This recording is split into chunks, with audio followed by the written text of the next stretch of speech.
नौजवान साथियों, और इस नागौर के चुनाव के अंदर आज की रात भारतीय जनता पार्टी की नींद उड़ाने वाले मेरे छोटे भाइयों,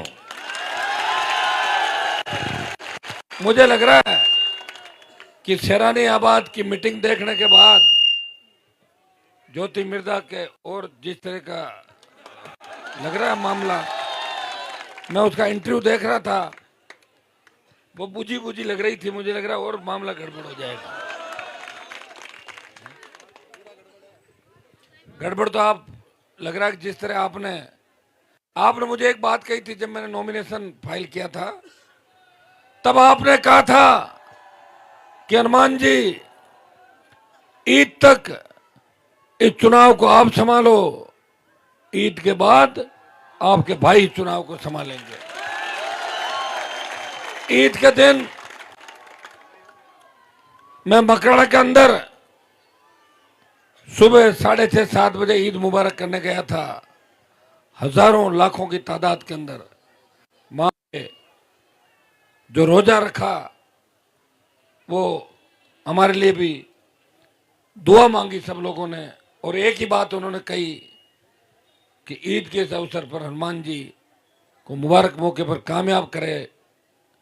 और निश्चित रूप से जिस तरह का जोश इस जिले के मुस्लिम भाइयों के अंदर है, जिस तरह का जोश किसान के बेटों के अंदर है, और जिस तरह का जोश शेड्यूल कास्ट और सर्व समाज के अंदर है, जीत का अंतर इतना बड़ा होगा, कोई बड़ी बात नहीं कि राजस्थान की ऐतिहासिक जीत नागौर की जीत होगी। अभी एक बात आपने कही थी कि चेतन डूडी और हनुमान बेनीवाल एक साथ है। इस चुनाव में तो मुझे लग रहा है कि निर्दलीय हमारा यूनुस खान भाई भी हमारे साथ है।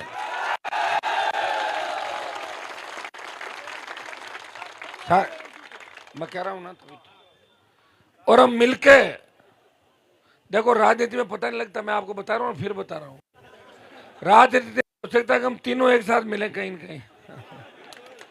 कल को परिसीमन हो जाए, अलग अलग विधानसभाएं बन जाए, मदद करनी पड़े। जब बड़ी लड़ाई आती है तो छोटी लड़ाइयों को भूलना पड़ता है। ये बड़ी लड़ाई है, ये देश के लोकतंत्र को बचाने की लड़ाई है। ज्योति मिर्जा ने बोरावड़ के अंदर कहा था कि 400 पार संविधान बदल देंगे।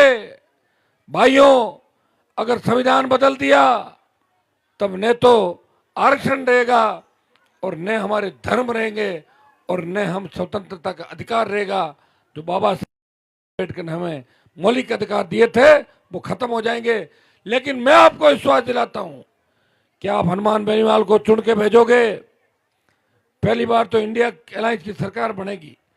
अगर 10, 5, 15 सीट से रह भी जाती है और संविधान बदलने की बात आई तो कागज फाड़ के और प्रधानमंत्री पे फेंक दूंगा, ये मैं आपको विश्वास दिलाता हूं। क्योंकि कागज फाड़ के फेंकने के अंदर रिकॉर्ड मेरे नाम, ये देश और प्रदेश के अंदर, वो रिकॉर्ड किसी और के नाम नहीं। जिस तरह गाली निकालने का रिकॉर्ड रिचपाल मिर्जा के पास है, दिन भर गाल काटे कर तो कह भैंसिया ने कह राम राम साहब माने बोर्ड दीजिए, कड़ा कैब ड्राइवर क्यों साहब है तो भैंसिया के मन तो आदमी नजर आ रहा है काला काला, क्या को रंग चेंज होगो, कालो रंग होगो आदमी को, और कड़ा कह कि माना आदमी है जगह भैंसिया दिखे। और आज एक भाषण और दे दियो कि भाई ये है, मैं कभी झूठ नहीं बोलूं, खुद ही कह सुनो, और 2 जन हकारा भरा हुआ है कि मैं झूठ कौन बोलूं, और बताओ मैं वोट बाकी रहे सब भैंसिया को नकाय दीजिए। नागौर की क्यों बेइज्जती करा रहे हो आप, बताओ मुझे।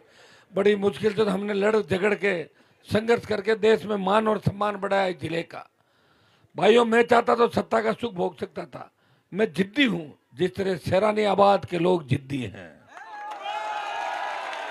वो जिद करते हैं और मुझे पसंद करते हैं हमेशा।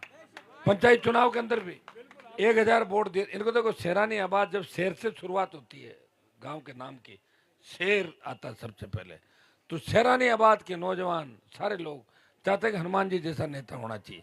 पंचायत चुनाव के अंदर 1000 से ज्यादा वोट दिए, आपने मेरे मान सम्मान में कभी कोई कमी नहीं रखी। मैं आपको आश्वस्त करता हूं कि सैरानीबाद चुनाव आते रहेंगे, जाते रहेंगे, हमारा भाईचारा बना रहेगा। आप पे कोई संकट नहीं आएगा। आप पे संकट आएगा तो आपका भाई आगे खड़ा मिलेगा, पीठ दिखा के नहीं भागेगा। ये मैं विश्वास से आपको दिलाता हूं। सैरानीबाद का बच्चा भी,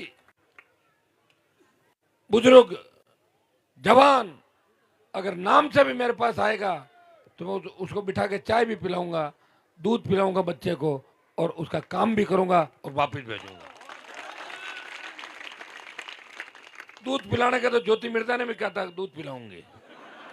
पिलाया नहीं दूध, आप लोग पिलाया क्या बिठा के?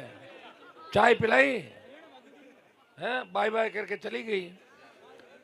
पिछली बार भाषण देती थी कि मेरे साथ सैरानीबाद है, और ये तो आप लोग थे जो 5 लाख कितने वोट आए थे उसके पिछली बार?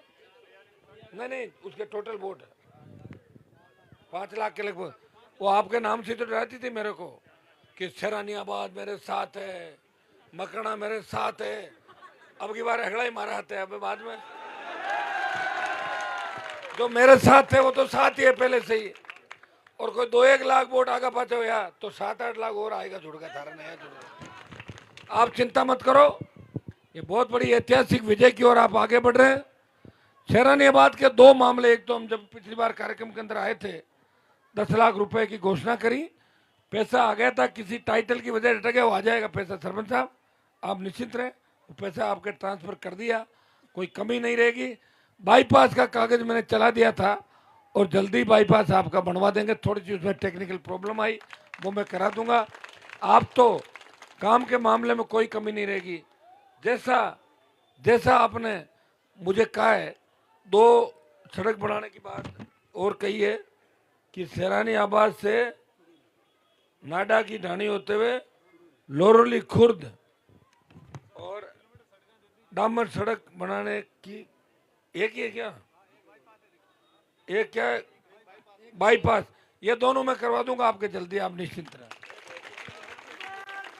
सीएससी है क्या? सीएससी बनावा, ठीक है। ये तो छोटे छोटे काम है, आप चिंता क्यों। एक दिन सरपंच साहब मैं आपको ये भी विश्वास दिलाता हूं कि चुनाव के बाद आपके बीच आऊंगा और पूरे 2-2.5 घंटे बैठ के गपशप करेंगे, पूरा काम करेंगे। जो मौके पे होंगे मौके पे करेंगे, काम लेके जाऊंगा, काम करा के वापस आऊंगा बीच में। ये मैं आपको विश्वास दे रहा हूं। पानी का भी मामला था, पानी की टंकी का भी मामला, उसका तो चेयरमैन एमपी होता है, तो निकाल देंगे आपका। आप निश्चित रहें, चिंता करने की आवश्यकता नहीं। भाइयों, देश जिस हालात से गुजर रहा है, प्रदेश जिस हालात से गुजर रहा है, भजन लाल जैसे लोगों को मुख्यमंत्री बना के बिठाते हैं, जो भाषण देते हैं कि 1951 में देश आजाद हुआ था। वैसे भजन लाल आदमी तो मर्द है, क्योंकि उसने एक बात बोली, मोदी को श्रद्धांजलि आज तक किसी ने नहीं दी। हिम्मत देखो अगले की, बोला मोदी को श्रद्धांजलि अर्पित करता हूं। भाई मोदी प्रधानमंत्री को श्रद्धांजलि, जिंदा को वो ताकत, किसी ताकत भजन लाल के अंदर ही है। और मुझे लग रहा है कि चुनाव के बाद भजन लाल भी यहाँ से निकल जाएंगे। क्या करेंगे भजन लाल फिर भजन गाएंगे राजस्थान के अंदर अपनी भजन मंडली के साथ लेके। भाइयों, आजादी के आंदोलन के अंदर आपको चिंता करने की आवश्यकता नहीं है। मैं कह रहा हूँ बात को एक ध्यान से, तो मैं वोट के लिए नहीं कह रहा हूँ कि खाली वोट के लिए ही बात कर रहा हूँ। जितना योगदान हिंदुओं का इस देश को आजाद कराने के अंदर, अंग्रेजों को भगाने के अंदर था, उतना ही योगदान देश के मुसलमानों का है। मुस्लिम कौम को बदनाम करने का प्रयास किया जा रहा है। जगह जगह घटनाएं जो हो जाती है उसमें तोड़ मरोड़ के उसको पेश किया जाता है। मदरसों पर जब चेकिंग की बात करी, सबसे पहले आवाज हनुमान बेनीवाल ने उठाई। मदरसों पर उंगली नहीं उठाओगे, कौम पे उंगली नहीं उठाओगे। कोई व्यक्ति किसी भी कौम में खराब हो सकता है, सारे लोग एक जैसे नहीं होते, लेकिन हमें याद करना है कि जितना आप लोग धर्म के प्रति उदारता आप लोगों की है, दूसरे धर्मों के प्रति जो उदारता है, होली दिवाली किस तरह आप मनाते हो, और इतनी मैच्योरिटी आ गई मैं आपको 15-20 साल पहले एक किस्सा बताता हूँ। 15-20 साल पहले तो इतना नहीं जानते थे कि कलर वलर लगा देते या कोई बात, तो थोड़े बहुत छोरे झगड़ा कर लेते थे। लेकिन अब तो आप होली साथ में आके, मेरे साथ आके मुस्लिम होली खेलते हैं, दिवाली के साथ आके बैठते हैं, अपनी ईद के इनके घर पे जाते हैं। तो देखो समझदारी बड़ी है अपने अंदर। और मैं आपको इतना आश्वस्त कर दूं कि वर्ल्ड के दूसरे जितने भी कंट्री है उसमें हिंदुस्तान में मुसलमान ज़्यादा मजबूत है, लोकतांत्रिक व्यवस्था के अंदर वो ज़्यादा अच्छी तरीके से है। उनको यहाँ कोई चिंता करने की आवश्यकता नहीं, क्योंकि यहाँ आपके आपके आगे लड़ने के लिए हजारों लाखों दूसरे लोग भी है। इसलिए मैं आपको विश्वास दिलाता हूँ कि मोदी सरकार के सामने आपको घबराने की आवश्यकता नहीं है। घबराएंगे तो वो जिनके साथ हम खड़े हो जाएं, तो अगला घबराएगा, ये इधर कहाँ से आ गए।